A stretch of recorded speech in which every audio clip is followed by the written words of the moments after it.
Saudara-saudari yang terkasih dari keluarga Vincentian, kita sudah merenungkan tentang Ekaristi, dan kalau mau dalam buku ini lihat halaman 219. Tetapi justru dalam ajaran tentang Ekaristi saya menekankan bahwa Vincentius tidak mau berlayang-layang pergi ke soal-soal teologi yang tinggi-tinggi, tetapi yang mau sungguh-sungguh menyentuh hati orang untuk menghayati misteri ini. Maka sekarang supaya tidak ada salah paham, saya akan memberi sesuatu tentang pengetahuan.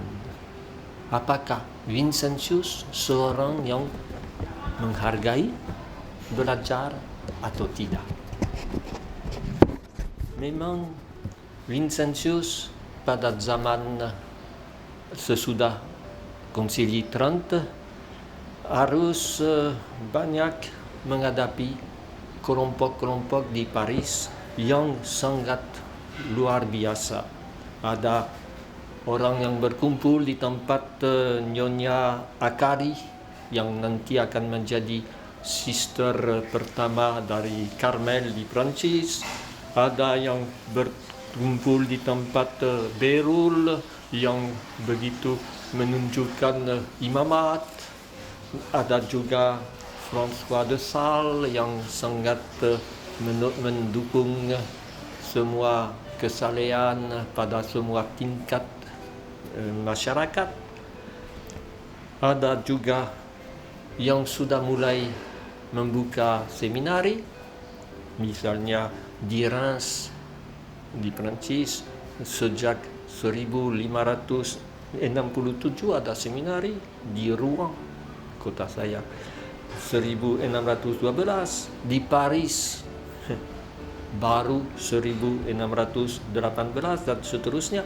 Dan dengan Vincentius di Collège des Bons Enfants, yaitu pengguruan anak-anak bagus yang dulu menjadi milik pertama Kongregasi Misi, seminari dibuka pada tahun 1638.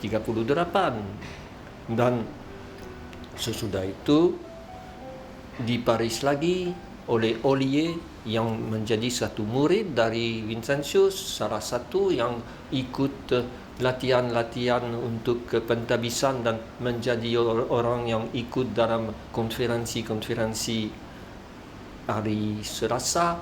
Dia buka seminari di Saint-Sulpice di Paris tahun 1646. Maka sudah ada kemajuan dalam soal persiapan intelektual. Dan Vincentius sendiri adalah orang yang bachelor, yaitu mempunyai ijazah tentang teologi. Itu yang disebut dalam surat waktu dia menjadi pastor di Châtillon-les-Dombes, dikenalkan sebagai Monsieur Vincent de Paul, imam dan bachelor dalam teologi. Dia dari Keuskupan Dax di selatan. Begitu juga kalau nanti dia akan ditugaskan untuk di Paris, dia disebut sebagai orang yang S2 atau S yang nggak tahu bahasa Indonesia untuk hukum kanonik. Dia memang dalam keluarga Vincentian ada banyak hakim, pamannya dan lain-lain. Soal hakim untuk Vincentian bukan hukum, bukan sesuatu yang asing. Maka itulah yang dia tekankan terus-menerus untuk pastor-pastor dan calon-calon imam. Dia berkata, tujuan ketiga dari kongregasi kami, kongregasi misi, adalah mengajar, membina kaum imam. Bukan saja dalam pengetahuan, tetapi lebih lagi dalam cara menghayati keutamaan-keutamaan mereka. Selalu untuk Vincentius tidak boleh pisahkan iman dan pengetahuan. Tidak boleh pisahkan ilmu dan kerja nyata di lapangan.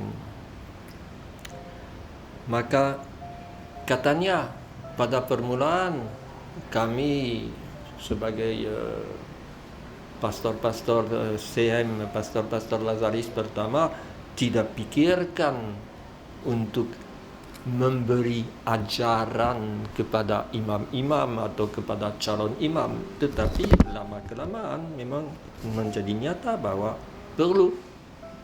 Dan katanya ini suatu tugas yang sangat tinggi, tugas yang di atas semuanya, karena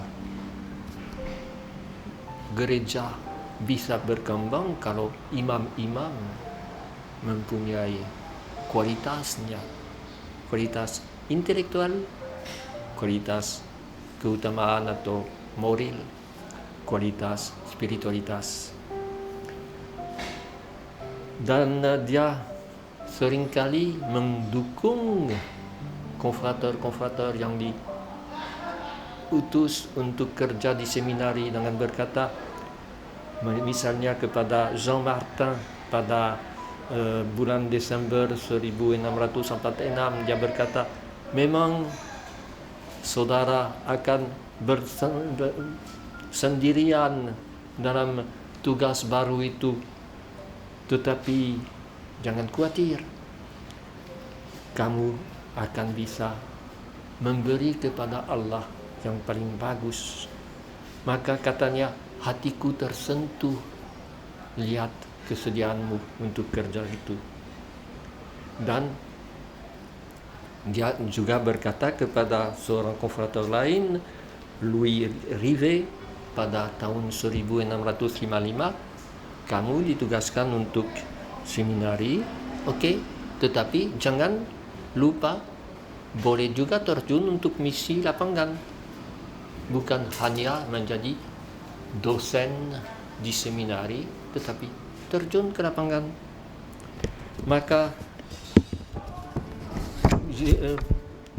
juga dia berkata, karena ada yang konfrater yang akan pergi ke Madagaskar, ke Skotlandia, ke negara-negara lain, dia berkata, utamanya belajar bahasa.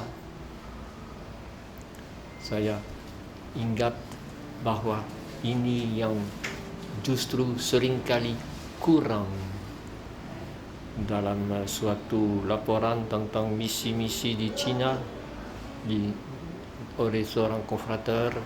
Dia berkata, sayangnya kebanyakan imam yang dari barat, mereka kalau sudah bisa omong sedikit-sedikit sudah bereslah.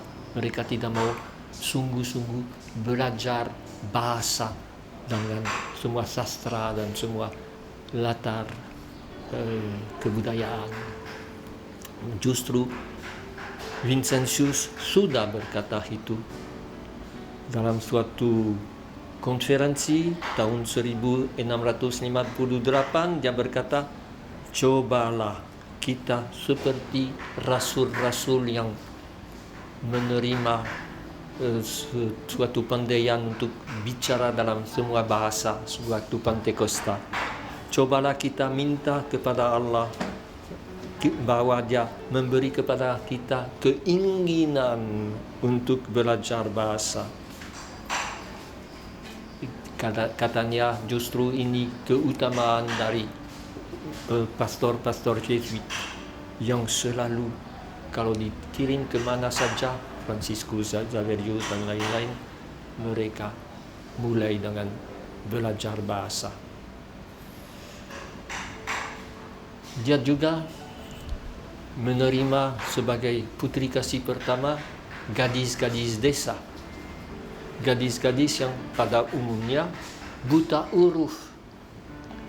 Tugas pertama, mengajar mereka baca dan tulis.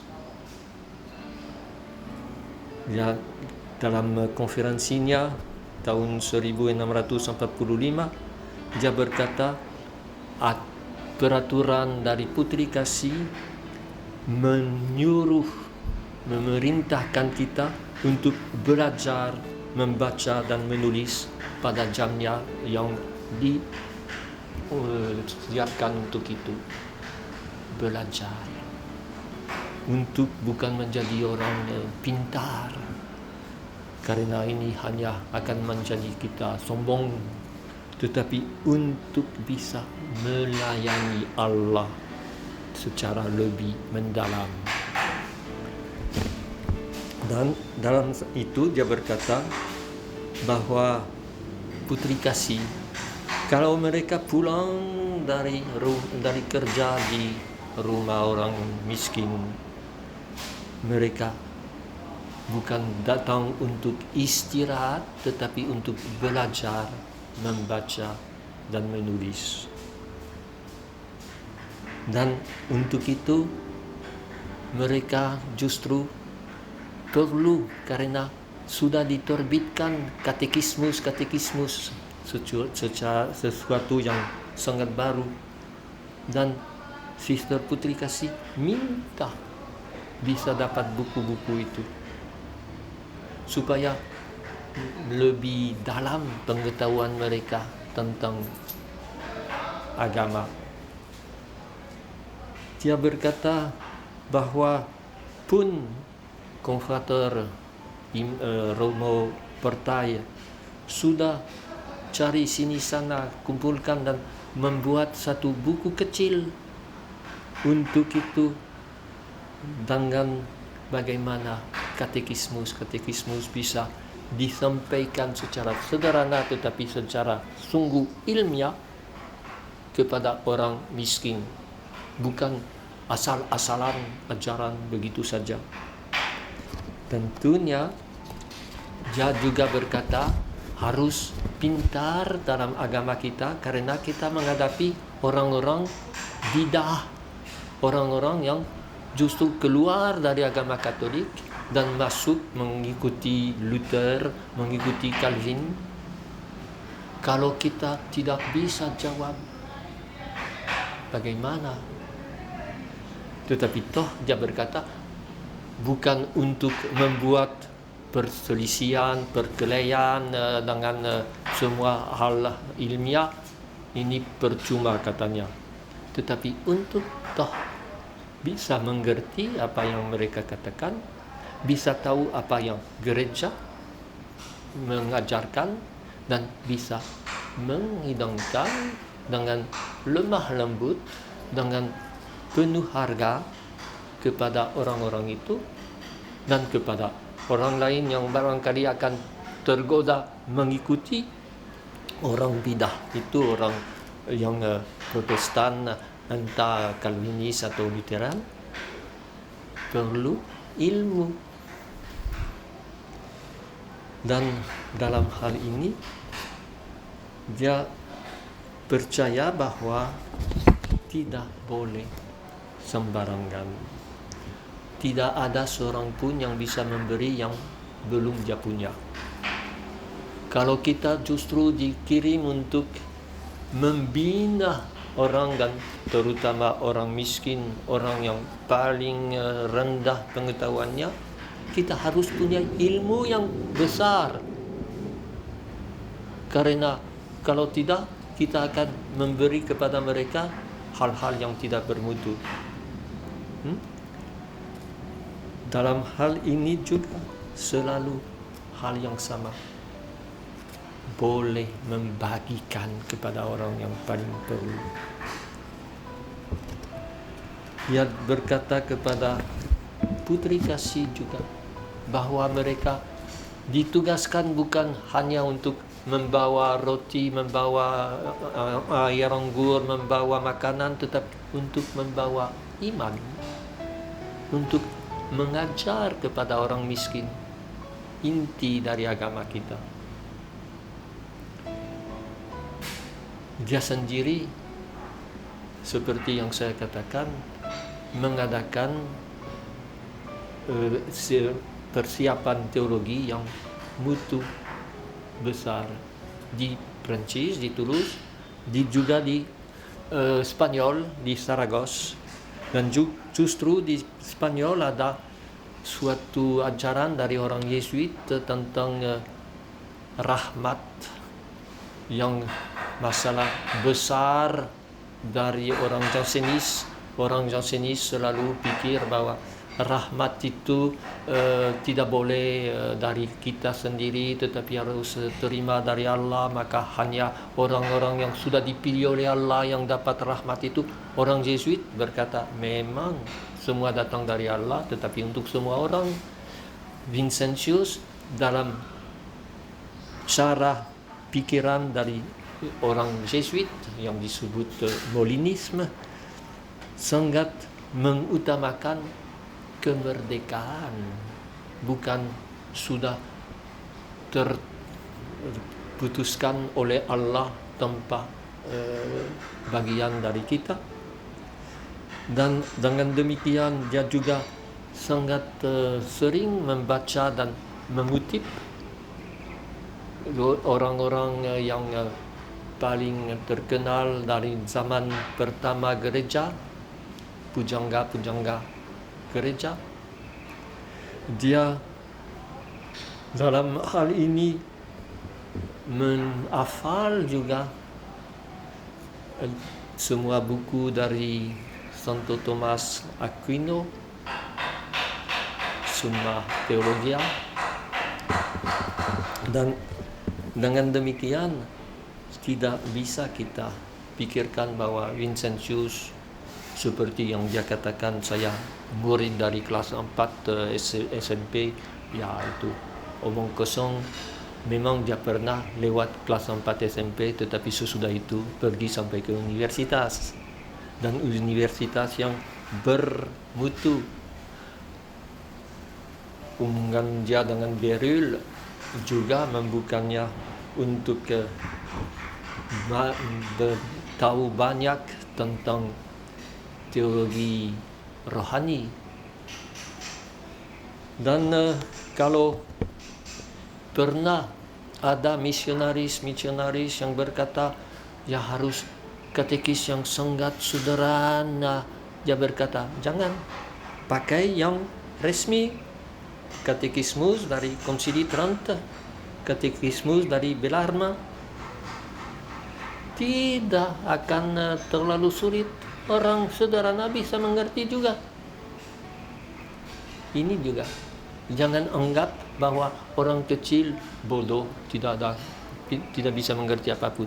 Justru mereka terbuka, mereka bisa menerima yang barangkali orang pintar yang sudah tahu, mereka mengetahui akan tidak terlalu menggalinya. Untuk misionaris perlu suatu ilmu teologi, ilmu sejarah, dan juga ilmu bahasa. Dan dalam bahasa bukan hanya omong, tetapi kebudayaan. Itu yang diusulkan oleh Vincentius. Dan ini memang sangat penting. Katanya, gereja memerlukan orang-orang Injili yang bekerja untuk mempelajari, dan untuk dengan demikian bisa menjadi orang yang diterangi oleh ilmu yang benar dan menjadi anggota dari